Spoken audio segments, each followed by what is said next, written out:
new instrument is adopted.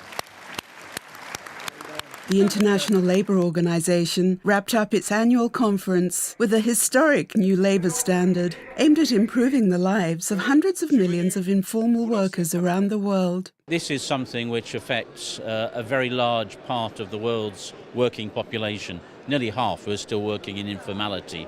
And over the years, we've seen a growing consensus between governments, workers and employers that the right thing to do is to move these people into formal employment situations. Informal workers, which include everything from domestic house cleaners to market vendors, are often subject to abuse, harassment, discrimination, and lack of legal protections. The new standard, outlined at the ILO's conference, calls on governments, businesses and workers' groups to streamline policies that help formalise informal work. In other words, extend legal rights and protections to informal workers.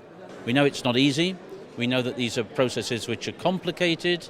They have different components. And I think the great value of this recommendation, and it's the first time, is that we now have an international framework of guidance for member states of how to bring this about. And it will also be a very, very important instrument for the ILO as we work to cooperate with our member states to help them to bring this about. Terrific result, really important step forward, and a lot of work ahead. It's not just the adoption of this recommendation now, it's actually putting into practice that will matter. While the standards adopted are an important first step, officials acknowledge that implementation will be a major challenge, but a necessary fight to ensure decent work for all. South News, New York.